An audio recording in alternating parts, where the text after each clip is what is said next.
সিইউর আন্ডারে যারা সেকেন্ড সেমিস্টারে পড়ছো এবং যাদের সোশিওলজি জেনারেল সাবজেক্ট হিসাবে আছে তাদের জন্য ভেরি ভেরি ইম্পর্টেন্ট একটা নোটস। এবছরের জন্য একটা খুব গুরুত্বপূর্ণ প্রশ্ন হলো জাত ব্যবস্থা কাকে বলে এবং জাত ব্যবস্থার বৈশিষ্ট্য। শুধুমাত্র জেনারেলদের জন্য নয়, যাদের অনার্স আছে তাদেরও এবং যাদের সেকেন্ড সেমিস্টারে সোশিওলজিতে সাপ্লি রয়েছে তাদের জন্য কিন্তু এই প্রশ্নটা ভেরি ভেরি ইম্পর্টেন্ট একটা প্রশ্ন। দেখতেই পাচ্ছ, জাতি কাকে বলে এবং জাতি ব্যবস্থার বৈশিষ্ট্যগুলি আলোচনা করো। এই প্রশ্নটা তোমাদের 5 মার্কসের জন্য খুব ইম্পর্টেন্ট এবং না হলে এটা 10 মার্কসেও কিন্তু আসতে পারে। এবার তোমরা হয়তো বলবে যে তোমাদের তো 15 মার্কসের প্রশ্ন আছে, 10 মার্কসের নেই।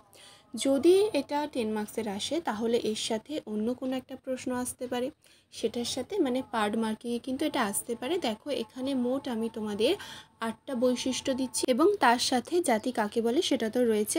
ফলে প্রশ্নটা কিন্তু তোমাদের একটু বড়ই দেওয়া আছে, 10 নম্বরে এলে তোমাদের কোনো অসুবিধা হবে না। তো এখান থেকে তোমরা স্ক্রিনশট দিয়ে নিতে পারো। তোমাদের আমি আজকে আর এই প্রশ্নটা ডিকটেট করে দিচ্ছি না, অনেকটা বড় প্রশ্ন রয়েছে। তোমাদের তো সাজেশন আমি অলরেডি দিয়ে দিয়েছি, যারা এখনও সেই ভিডিও দেখোনি অবশ্যই সেগুলো দেখো এবং পড়া শুরু করে দেওয়ার সেই সব প্রশ্নের নোটস যারা পারচেজ করতে চাইছো অবশ্যই স্ক্রিনে দেওয়া নাম্বারে যোগাযোগ করতে পারো। আর যারা ইউটিউবে যে নোটস আমি দেবো পরবর্তীতে সেগুলো পেতে চাইছো অবশ্যই চ্যানেলটিকে তারা সাবস্ক্রাইব করে রাখো, এখনও যারা চ্যানেলটিকে সাবস্ক্রাইব করে রাখোনি। আর এই ভিডিও যদি কোথাও গিয়ে একটু ভালো লেগে থাকে বা হেল্পফুল মনে থাকে তাহলে অবশ্যই ভিডিওটি একটি লাইক করো, কমেন্ট করো, আর পারলে অবশ্যই কিন্তু বন্ধুদের সাথে শেয়ার করে দিও।